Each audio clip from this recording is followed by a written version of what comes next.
Please do me a favor. Slow me down and interact with me, please. Okay? Because I'm going to try to give you something down in the weeds, what we're going to try to do. I'm a family physician. I see patients full day, Monday, Wednesday, Friday. I see patients Tuesday, Thursday. 80% of my time, I'm seeing patients like you. In your clinics, seeing patients. Ms. Jones rolls in, I see her, so on and so forth, 25 to 30 people a day. The other 20% of my time, one of the things I do is I'm the medical director for an ACO, emergent. So I dabble with some of the population health. You hear me talk about that. And the second thing is, one partner is the HIE that we're all using, collecting data and trying to do a little bit of that data management. And I try to help develop. I'm not a coder in that sense, computer coder. I'm a certified professional coder. Now, I got out of residency, Marriage Family Medicine residency in 2001. I went to rural Western North Carolina. I survived out there for 3 years doing rural health clinics. It was a great experience. My first daughter was born. I said, I can't be a rural family physician and have my wife stay home. So we made a point to move to the big town of Kingsport, i.e. 50,000. I've been there since 2005. 2005 to 2010, I was a humble family physician. 2010, this is where I became a certified professional coder because I got tired of somebody telling me what buttons and what diagnoses I had to put in order to get things paid. Now, how often have you guys had that? Well, if you're a doctor, if you only put that, you can get that paid. Or if you don't put that, that's not going to get paid. Now, they're well-meaning people because at the end of the day, you want to get paid for the services that you provide. But I got tired of telling me somebody telling me what to do, so I said, I'm going to go learn the same language. That's when I became a certified professional coder. Fast forward. Are there any coders in the crowd? Okay, 1, 2, good, because I'm getting a warmer reception because I've talked to one of my little anecdotes. I went to and spoke at the American Academy of Professional Coders, their annual meeting. Now, when you go there, about 75% of the attendees are female. So I walk in, they're like, what are you doing here? Well, my name is Shelton Hager, I want to try to do this. They're like, oh good, you're a man. I said, yes, I am. Then we got a little bit, because they were excited I was a male going into the code. Then, about 2 seconds later, what do you do? I said, well, I'm a family physician, I'm trying to learn this. Oh, you're one of those. So it was good. At least I'm amongst people, the majority of people are family physicians, okay? I see patients every day, this is what I'm going to do, okay. All right, now, big data. This is out of one partner. This is out of the HIE. This is me. My active population is about 2,000. My average age is 57, age 44. And you can see males and females across the population I have. Most of them over here aging. Okay, this is reality. This is emergent ACO for the 5 clinics that are part of emergent. Excuse me, this is all of emergent, excuse me. We attributed 21,000 patients for red, white, blue Medicare across Northeast Tennessee, Southwest Virginia, North Carolina, I'll always say Nebraska. Again, average age 72, moving towards the older population. Now, you're not surprised they're red, white, blue Medicare. This is Wholesome Medical Group. We have about 7,800 of those patients, of those 21,000. Again, moving this way. This is Wholesome Medical Group, emergent. Wholesome Medical Group, medical closet family physician. Myself and 9 other providers, we take care of about 1,000 of those 21,000 patients in our group. And this is me. I got 174 of the 1,000. Just as you start breaking down, this is the reason why this is important for those people that are emergent. I started off the talk that way, as well as you can start seeing who is your population, who are you trying to take care of. You know that because they keep walking in your door, But the people that are walking in your door that you're seeing may not be your full population. Because in the eyes of Medicare, it may be somebody else attributed. Okay? You see what I'm saying? Where the red, white, and blue, this is for emergent. For example, going back to 21,000 patients using this tool. And this is your clinics, the 5 clinics that are part of emergent. Of the 21,000, 3,000 of them live in Nebraska. And you say, okay, this is breaking it down. And I stopped being able to go forward. So let me move over here. Now you're going to contain. All right, going down. All right, it's even more complicated. All right. MIPS. How do we get paid for red, white, blue Medicare? We were just told Medicare is the biggest payer, the biggest expenditure. We need to control costs. 2017 MIPS, the Merit-Based Incentive Program. Quality 60%. Advanced care information, are you part of an ACO? Are you part of an HIE? Are you NCQHA certified? 25% improvement activities. How are you interconnected? What are you trying to do? This is from the government. 2017, 2019. I don't have a pie graph for this. Quality went from 60% to 45%. Improvement activities stayed the same. Advancing care information stayed the same. What decided to pop out?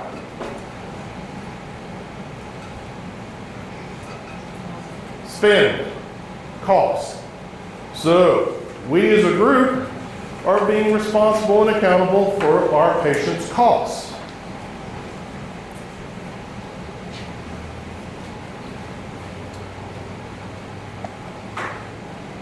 Okay, I like this slide. This is the family physician in me. I'm going to read for you right here. How would the resources required to care for patient A and patient B differ, even though they have the same presenting problems? Patient A is a newly diagnosed with influenza and pneumonia. Patient is 35 and has no chronic diseases. That patient doesn't come to see me. That usually patient comes to see the urgent care, okay? I usually don't see the 35-year-old with just coming in, oh, by the way, I have a fever, muscle aches, my kid's got, positive flu, and now I'm going to come see you. The second patient is newly diagnosed with influenza and pneumonia. Patient is 72. Patient comorbidities are diabetes type 2, chronic bronchitis, and emphysema. That patient comes to see me, okay? That patient probably comes to see you. Do you treat these patients the same way? Yes, you do, okay? Is your medical decision making different? I'm going to get the coder speak for these two patients. Yes. Why? Comorbidities. Now, this is where it becomes interesting. I want to say Ms. Jones is patient B. Ms. Jones comes to see you with these comorbidities, okay? You look at her, you've taken care of her. Ms. Jones, you're older and sicker, you got diabetes, you got COPD and emphysema, okay? I'm going to go with that one. Are you going to treat Ms. Jones with amoxicillin? No. This is the interactive part, Hey, Ms. Jones, how are you? I'm going to give you some amoxicillin, out the door you go, Are you going to get a chest x-ray with Mrs. Jones, the second patient? Yes. Why? She's older, she's sicker, okay? Are you going to, you're going to get a pulse ox on both of these people. Standard when it comes under the door. If they both have a pulse ox of 92% because they're a little bit short of breath and they're sick coming in the door, who's the one you're more likely who's the one you're going to worry about being admitted later on that evening? B, Ms. Jones, okay? But the thing is, how do you tell that to the payer?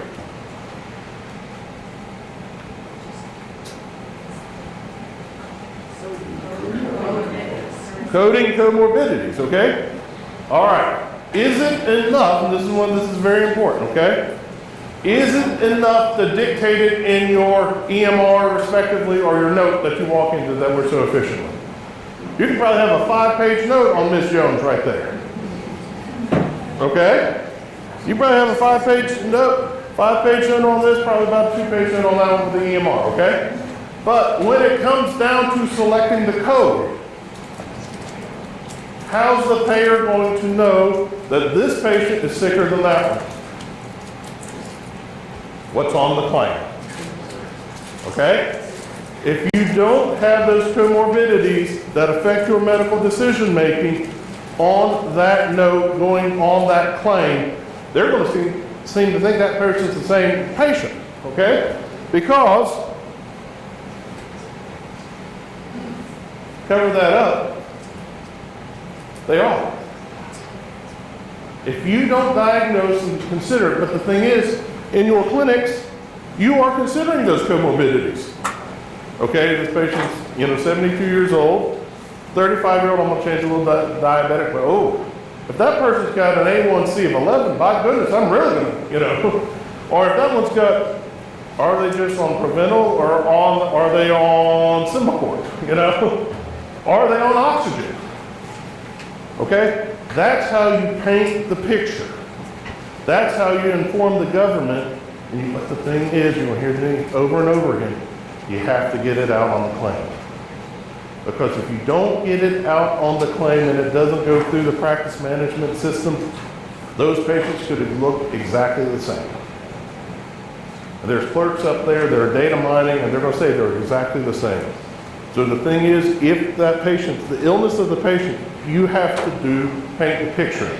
What has not changed, forgive me, Dale, when he started practice in 1973, when I started seeing patients in 2001, all patient care is local. It's me and Mrs. Jones. You walk in the room, what's going on? How can I help you today? That hasn't changed.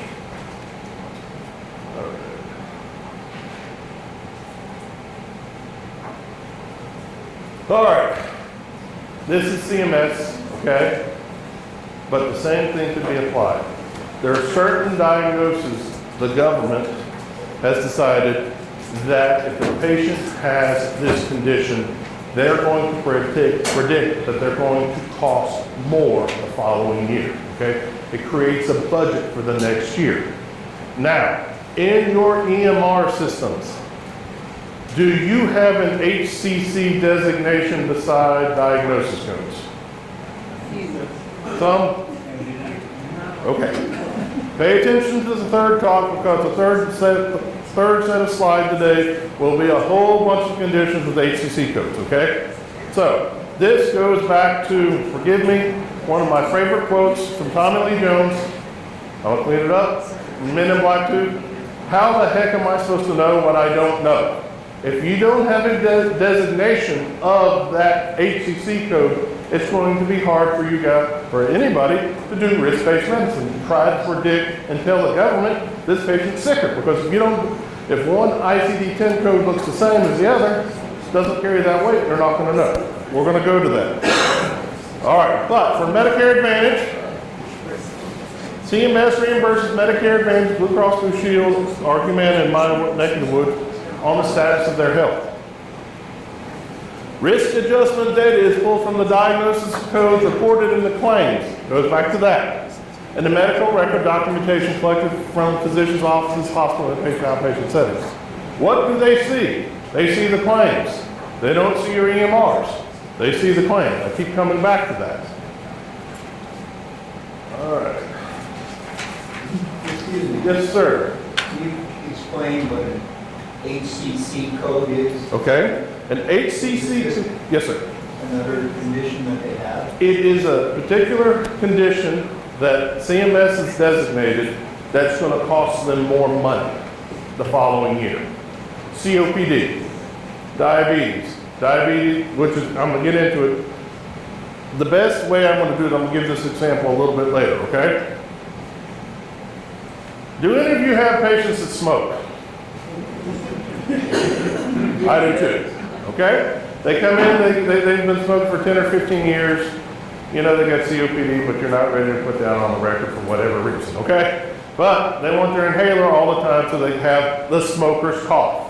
Smoker's cough, you'll see the code later on, has a designation of HCC. It's got a particular one. What that means, if that patient has the designation of HCC, the government will set aside more money to take care of that patient the following year. Next one,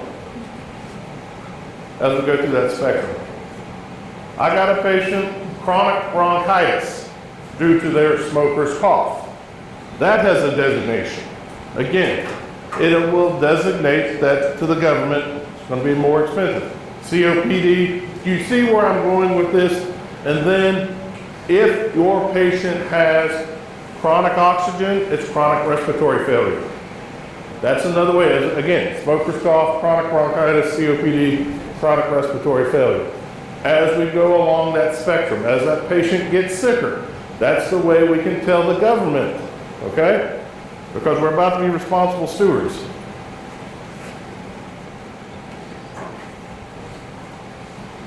Risk factors are added for each chronic disease for a given patient to determine the risk assessment score. The higher the risk assessment, the more resources are projected to manage the patient's health. The more resources used, the higher the risk adjustment payment. What that translates into, for those that are part of an ACO, the more risk-adjusted diagnosis they have, the higher the benchmark. They allot a higher budget to take care of that patient.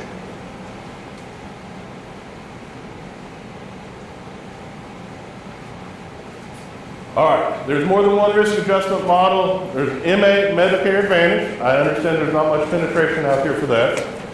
Affordable Care Act, that's out here. Exchange products are out here. Medicaid, that's out here. Commercial payers. They all kind of look different, but the HCC designations, they kind of follow. To your point, sir. Okay, this is what I like and everything. You like this one? Don't shoot, I'm skipping on one of my favorite slides. How do we fit in? I like this one. Back before 1973, how many people have those 4x6 little index cards? Still around in their practices. Diagnosis, treatment. You know? Ms. Jones comes in, so I can remember what, in order to repeat the COSAR, I want to make sure, it wasn't COSAR back then, but you know, if I have to refill or amlodipine, I want to know what it is, okay? Then it became, oh, I just got some partners. If they're covering for me, I want them to know what medicines to refill and what other diagnoses Ms. Jones may have. Then it was 1995, we're going to use those number of diagnoses in order to get paid. If I, again, 1995 through 2001, 2010, what's the diagnosis that's going to get me paid for that 99214? How many diagnoses do I have to do? And lastly, we're using it as a budget request for the following year. Now, where that rolls up into the budget request for the following year, for the risk-based contracts, Medicare, Medicare Advantage, some in it, I haven't seen as much in the exchange products. If I have a population and the government says, I will give you $100,000 in order to take care of this population, go through the year, all the fee-for-service that's done in that year, and you spent $80,000, there's $20,000 left over. MSSP, Medicare Shared Savings Program, you're entitled to part of that, the money that you saved. As we get to the cost, the money that you saved, you're entitled to. That's important. We're not rationing care. We're not denying care. I do a lot of Stephen Covey talks and everything, or I read a lot of him. I'm going to try to keep this patient in a high quality, low cost system, i.e. our offices. Because I guarantee you, you have some very sick patients that you walk through your door and you take care of them very nicely. And you keep them out of the hospital. How many times do you think if Miss Jones would have walked through the ER, they'd be in there for 4 days regardless of whatever happened, you know? How many times has that happened? You come see me, Miss Jones, yes, you look bad. I'll give you a shot of Rocephin, I'll see you tomorrow. You come see me tomorrow, you need some fluids, I'll give you some fluids, you know? How many times does that happen in your clinic? It happens in my clinic all the time. If I can keep them out of the ER, keep them out of the hospital, guess what? I provide better, or cost-effective care. I don't want to say better care. I mean, they get good quality, but I can do a lot in my outpatient clinic. All right. Risk factors associated with taking care of Miss Jones. Let's see. To your point, sir, there are 85 risk score categories, which map up 3,000 different ICD-10 codes. All right? Ms. Jones, the things that we do not have any control over, each enrollee risk is based on individuals' demographic and health status information. We do not have any control over demographics. Their gender, usually we don't have any control over that, and their age, hopefully like to increase it. The older they are and wherever they happen to be, they got a certain score. They have budgets to say, okay, I'm going to take care of this patient. Let's say the average is $1,000. She's female, she gets $500. We're going to do that. But once we start applying and accurately diagnosing the conditions she walks through, nobody's being nefarious, nobody's making up things, okay? They increase the risk factor, increase the budget. Risk coding math, again, age, gender, demographics. However many 50-year-olds, 70-year-olds, male, gender, male or female, you don't have any control over that. Health conditions on the claim, you have control over that. And what I'm about to show you and everything is the ICD-10 mapping. But how many people do you have walking through your clinics? We just got a nice discussion of diabetes that carry the diagnosis of unspecified diabetes.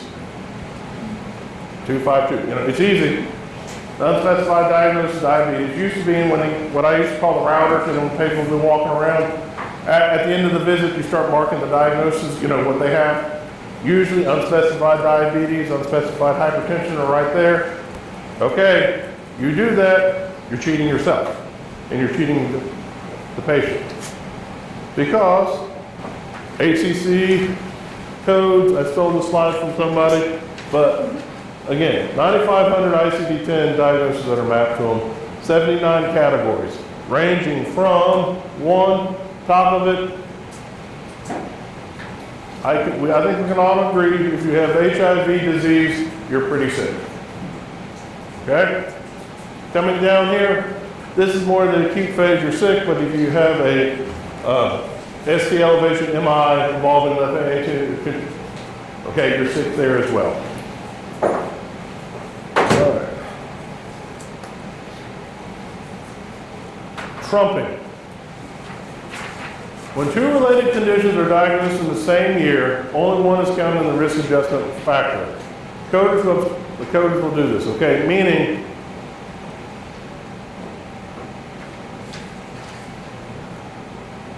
if you have metastatic cancer, you're probably sicker than just having a primary. Not all of us, but I'm generalizing a little bit. I mean, that just shows that it trumps a little bit. All right. At this for 30 minutes. Questions?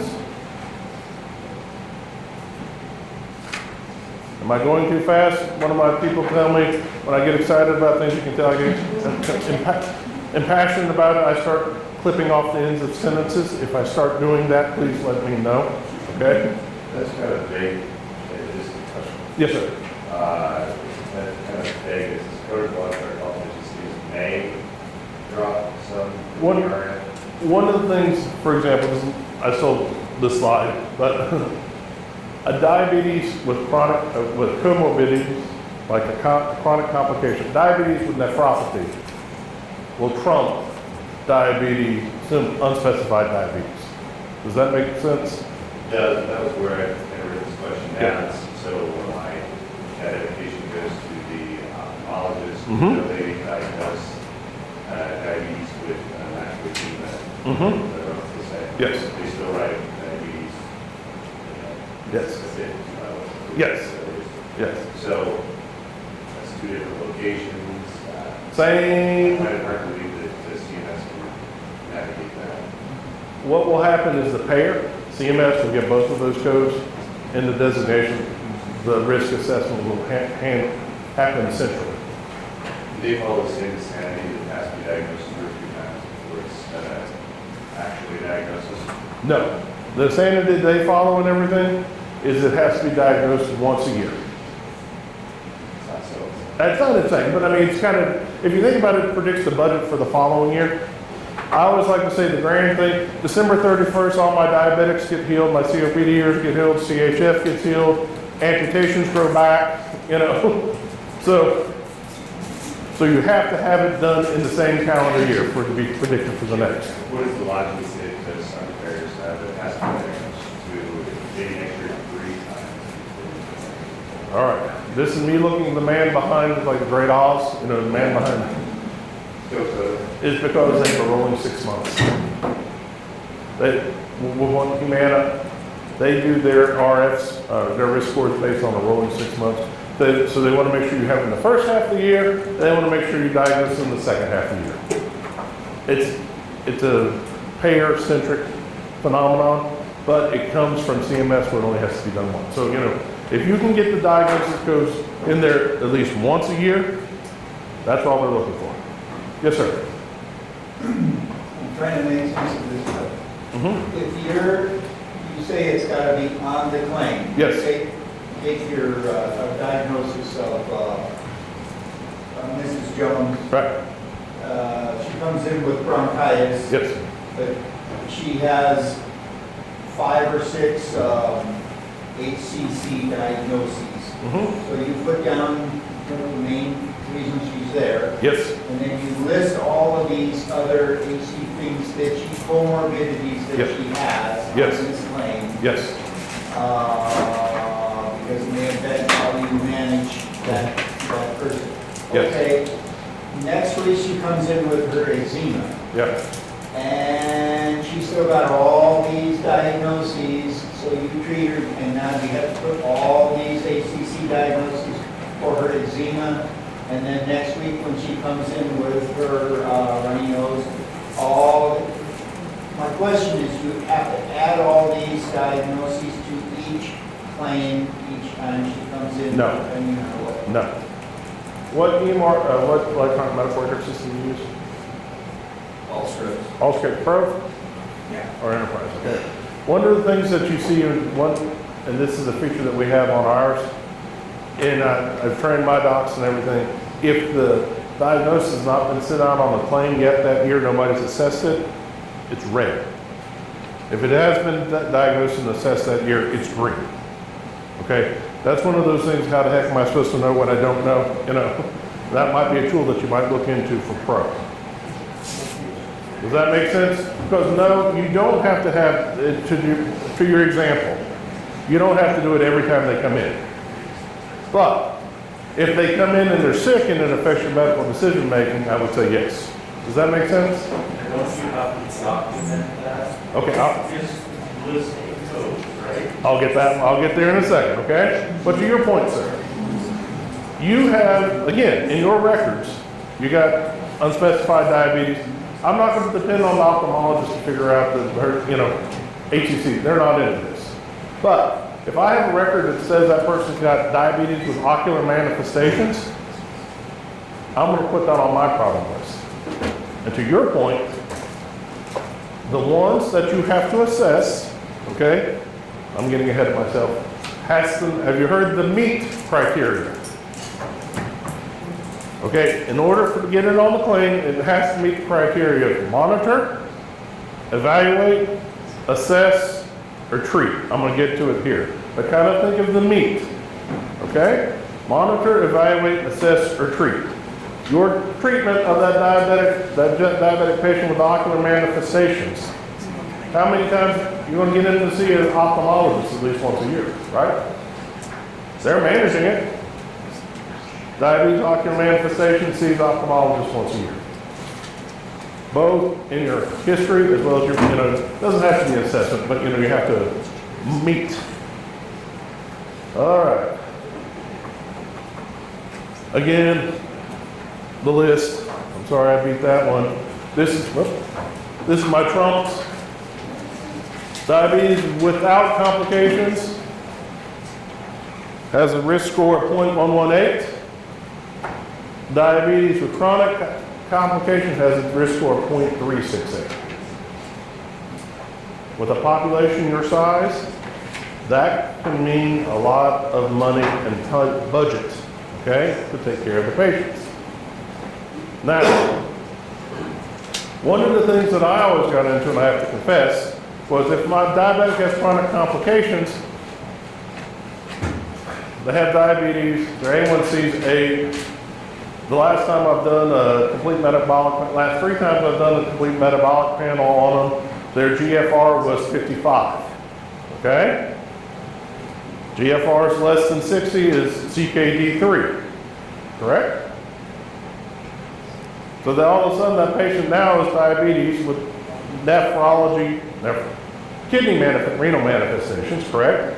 Gives you a higher bump. And the other thing too, and you say, Shelton, you're gaining the system. If that person with the CKD or GFR of 60 comes in, for whatever reason, is it going to affect my medical decision making? Yes. So yes, that's legitimate. It's going to affect your medical decision making. It's a sicker patient.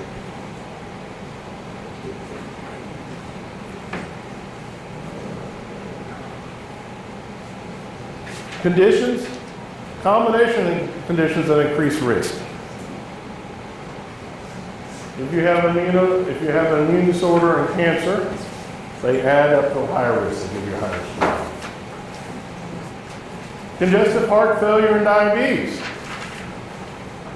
Needs to be on the claim at least once a year, but that's a sicker patient. Congestive heart failure, COPD. Congestive heart failure, renal. Congestive heart failure patient, atrial fib. Substance abuse disorders and psychiatric conditions. I'm glad Nebraska is relieved of the problem of the opioid epidemic because we've got plenty of it in northeast Tennessee where we're dealing a lot of chronic pain. Opioid use dependence, okay? Opioid dependence, daily use, hard for them to reduce the amount, risk of withdrawal. I see a lot of those patients. But these are the ones that give, well, they tell you the combo code. If you have these two together, shows that you have a sicker patient.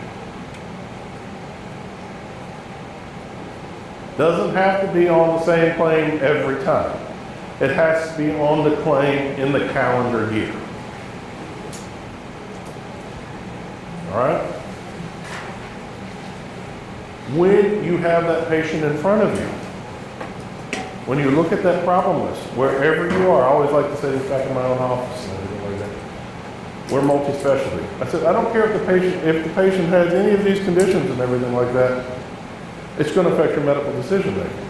If the person comes in to urgent care with a cough and a cold, with a bronchitis, it's going to matter to the doctor Do they have a history of congestive heart failure? Do they have a history of diabetes? Are you actively treating? You know, you may not be adjusting it. A1C7, you don't have to mess with their diabetes, but by default, it affects your medical decision making.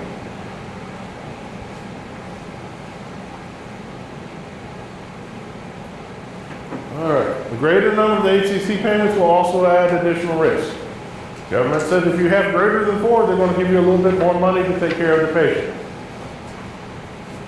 If you have somebody that's diabetic, has CHF, COPD, renal problems, as well as depressed, I'm sure that doesn't exist in Nebraska. You don't have that walking through your doors. I got a whole clinic full of it in Tennessee. Now, I may come out here. Dr. Michaels, I may come out here. You know, you guys don't have any sick patients, you know.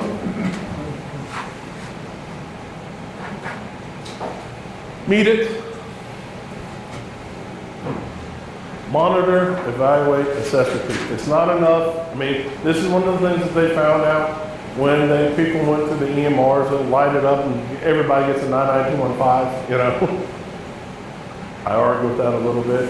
I would willing to bet if that patient has these conditions that we're talking about, you're monitoring it, you're evaluating it, because I mean, that's the reason why, you know, every patient comes in 3 to 6 months, you know, with chronicity. They have these conditions. You're monitoring them. You're a patient with eye problems, a diabetic with eye problems, you're making sure they go to ophthalmology. If the patient has a neuropathy, they may be seeing a neurologist, you know. I mean, these people are walking through your doors affecting your medical decision making. Does this make sense? Or am I just talking? A lot of silence in the room. I'm not that good of a speaker. Causal relationships, okay, this is one of those things. Somebody has a glomerular filtration rate of 60, they also happen to have A1C of 8. Did the diabetes cause that problem, the renal problem, you know? They're affecting one another. Hypertensive heart disease, somebody has a history of hypertension, and they also have congestive heart failure.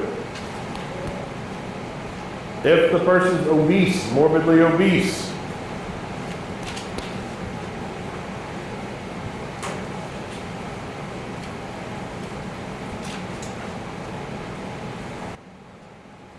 all right, I'm gonna skip this one here. Think and eat. I think this will give me a better example. Does your plan look like a stick figure? Or does your plane look like the netter? You know? If you hand in the stick figure, thinking you're going to get a stick figure budget. You know? Does the stick figure accurately represent your claim? I mean, does that accurately represent your patient? If it does, some people it does. Hey, if you have more people like the stick figure, I will come out to Nebraska because I'm dealing, you know, my demographic is, you know, Medicare, Medicare Advantage, most of them over the age of 65, a lot of chronic problems. If I walk away with dealing with one chronic problem, you know, one problem, I'm gone. When I'm walking away, oh, by the way, can you do this? Can you do this? Can you do this? That's more my reality. To your point of what it looks like in Allscripts Enterprise, problem list, HCC designation. Green means it's been out on the claim so far this year. Red means it's not been on. Okay? I don't know if Pro or yours do have that, you know, but that's the example of one of the things when people start, how the heck are you supposed to know what you don't know? This is the designations you can see on your problem list.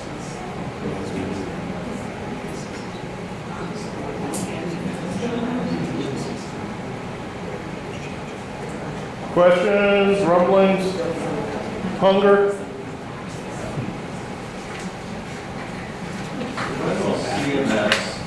Oh, acknowledge those HCCs that, you know, that we all joke that amputations after a year, that limb grows back. yes. I mean, a reasonable person knows that that doesn't happen. Why can't CMS get that through there? Why do we have to waste our Okay. time thinking, our EMR thinking for us to put those on for year after year after year? Because, remember my monkey slide? You're thinking like a doctor. You're thinking of, sitting the person in front of you. What this has become, the tool has become, is to determine the budget for the following year. And I don't think, But that amputated arm isn't going to grow back next year, so why can't that automatically be I agree. set for the budget next year? I I mean, there's conditions that CMS should be able to sit down I agree. and Look, say, this is not going to change from year to year to year. that I can't tell you. I'm a family physician from Northeast Tennessee. But one of the other things, speaking to a bunch of family physician providers from Nebraska, okay? If a patient has CHF, do they ever lose it? If you have the condition that causes congestive heart failure, do you ever particularly lose it? No. You can control it. I'm getting into, you may not be in exacerbation when I see you, and it's controlled. If you have, again, on that spectrum going down to COPD, once you have it, it's controlled. I mean, I know. So again, there's my point. Right. There are things like that, okay, you're not ever going to necessarily get better. You're not going to get cured. So if you've quoted that once, Right. they're always going to happen. I would agree. I don't understand why CMS can't understand that as well and say, okay, here's a set of codes that if you have that on a claim, that's always going to be there, it's always going to be there for us to figure out their budget for next year. I agree with you, but Jason, you can't use logic and government in the same sentence. thank you for digging me out of that hole. I think it's very logical. They don't want to pay you. That's true. This is just gamesmanship, that's all it is. So, There is some gamesmanship. I agree. But we as physicians should be a powerful group to be able to go to the government and say, this is ridiculous. Give me about 10 minutes, okay, and we can talk about this, but Jolene will shoot me if I don't get through my slides. She told me that what I need to do is make sure, Now, a couple of things. Presence of the diseases affecting your mind, can you get them on the claim, okay? Because if you put it in your note, it's not on the claim, it didn't happen, all right? I keep going back to the claim, okay? Second thing, meet, evaluate, assess, or treat. Make sure within the documentation you meet, evaluate, assess, or treat said conditions. It doesn't have to be a 5-page note, okay? Control, not control, getting worse. I mean, it's one of those situations, someone else is managing, but it affected your medical decision making. Because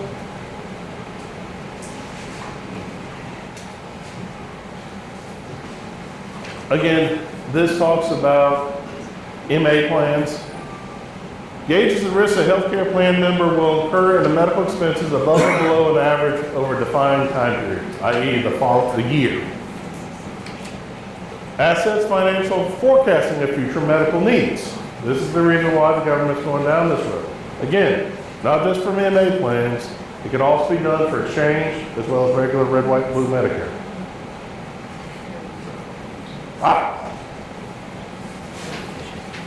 This is my claim form.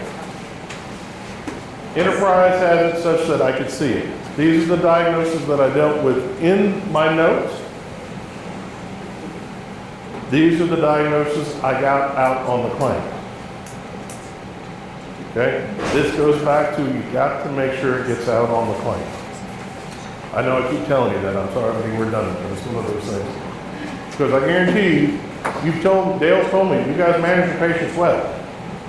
But this way you can get paid for the work that you do. You can be recognized But just once a year. once a year. I Okay? think that, you gotta make that distinction. Yes, at least once a year. Now, On your every visit.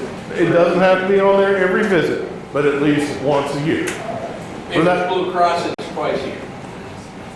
Don't ask us why. Blue Cross is twice a year. Yes. They pay me to work in 6 months. That's my topic number 3. The most commonly called one, I'm gonna go through those processes, so they're all, this is a handout. My talk number 2 is a handout, and my talk number 3 is all a handout, okay? All right. What does this look like over time? All right, this is one of my own patients and everything like that. Guess what? 2016, he had 4 point something, 2017, this is one of those graphs that I can get out of the one part, What I make a point with is, this guy was 6 in 2016. Not as sick in 2017, but still pretty high, You see what we can do across time? You can measure what the HCC codes that you were talking about. This reflects the ones that got out the door consistently. If we start graphing yours over time, are they staying consistent, or are they, he's real sick this year? And sometimes they are. I mean, you might have a cancer, you might have an MI, you might have a stroke that'll bump it up. But the chronic conditions will stay. For example, also, this is the algorithm of that last patient. Congestive heart failure, diabetes, COPD, cardiorespiratory failure. You see where, it's a listing. This tool is available out of one partner. I don't want this to turn into one partner commercial, but that'll kind of give you an idea. You can see also, it takes out some of the trumps, the ones that are lined through. I don't expect y'all, excuse me, that's Southern. I don't expect the audience to know the trumps. Okay? I don't expect you here to be a great risk coder. What I expect you to do is take care of your patients. Because when it all comes down to it, when you walk in the room, you and Miss Jones, you know how sick she is. Is she going to be a stick figure, or is she going to be a netter picture? And it doesn't have to be a netter picture every visit, okay? But somewhere in the context of the year, you need to do a netter picture for that patient. Does that make sense? Okay, now, for your individual for Blue Cross Blue Shield, and I don't know why, they want the netter picture every 6 months. Because what this will entail, for those of you who are in emergent, the higher the number of HCCs appropriately diagnosed, the sicker the population will determine a higher benchmark, meaning it creates a bigger budget. For those that if you're lucky enough to get an MA plan at some point in time, it will determine the budget for taking care of that patient in the MA plan as well. But you can apply the same methodology over your population. Because whether it be Medicare, Medicare Advantage, Exchange, they're all looking for those particular HCC codes to kind of determine the risk for the following year. All right, 11:55. I gave credit for a couple people that gave me our solar slides and everything.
Questions for me? Yes, ma'am. Do you know if, so you are remarks, you know, you only send out 12 codes for something, but if you put 4 on the opposite and 4 on the chest X-ray, does the chest X-ray code sound the same as? Sure. Yeah. Because it all goes on the plane, and it all goes there, and they can see what it is, you know. Yeah, it also kind of builds, you know. Person's got COPD, the reason why I'm doing this. You know, going back to Ms. Jones, you know, the 35-year-old with pneumonia versus the 72-year-old with pneumonia. Yes, in fact, with all that. You talked about how there's more than one risk adjustment model, and I think we're all aware of that, but one of the things that I find frustrating is I don't know, I feel like I've only really seen a risk adjustment model for Medicare laid out, and I haven't been able to find a risk adjustment model for other payers. Do you have any tips or thoughts on that? They don't like to let the rabbit out of the hat on that one, but I mean, it becomes the same methodology. You know, I'm generalizing a little bit. Yeah. It's the HCC codes, like even pediatrics, I didn't touch on that one, has their own HCC codes. There's more chronic, and I'm generalizing a little bit, more chronic conditions, cancers, and as well as prematurity. Okay? So I mean, every methodology, I mean, that's where you gotta push your EMR vendors, it's one of those things, if you can get those designations, so you know what, because when you do code selection, which one makes more sense, you know, again, diagnose the appropriateness, I'm not talking upcoding, I'm talking appropriate coding. Yes, sir. This is touching a little bit on the maybe sort of this one pretty frequent diagnosis that's I think category not high risk, but high risk today is being a lot. You see somebody with depression, maybe they have serious depression, they have your disorder, because there are some regular codes that say depression or anxiety depression. There are also others that would say major depression or synopsis, right? Yes. So that's what I'm asking, which is right, which is appropriate, which makes some sense. But what does it mean for some of them to be high risk, and some of them to be not? The way I follow that is more if the length of time that you're treating, you know, because it gets into major depression at some point in time if you're on SSRI, because the major depression code also will, again, this is one of the things the government, we've got no government on this one. Does it relapse in 11 months or, you know, because there's depression and there's depression and remission, you know. There's a lot of people that like a practicality, if they're on medicine, you're not gonna take them off, you know, and it's doing well for them. Those ones I would even just continue, meet, evaluate, assess, treat, continue, you know. It's appropriately to say if it's a major depression, you know, if it's one of those ones where you're on it and then you're off and you're good, you know, because that, I'll give you that was a little bit harder on the kind of box. Any more? Yes, sir. The depression code, mild or major, I'm not clear on, is being on an SSRI one through mild depression or major depression? I think I would defer that to your clinical judgment. I'm hedging on you just because there's not a clear cut in the guidelines. So there's no way to, No. there's no right answer. There's no right answer on that. So if you call it major, no one can dispute it. Nobody's gonna argue with you and Ms. Jones in the room together. All right. I think, John, one of the things in my experience in practicing is that if you start to somebody out at, this is my age, Prozac 10 or Prozac 5 even, and 2 months later you bump it to 10, and 2 months later you go to 20, that's no longer a little depression. Because you have changed doses or bump things up or having to see the psychologist, go in Carnegie to see the psychologist or whatever you want them to. Those kinds of things They don't have to be hospitalized or separated or tried suicide, or No, sir. anything that.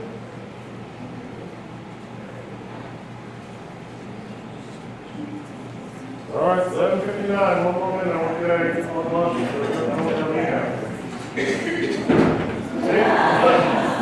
Don't forget your evaluation.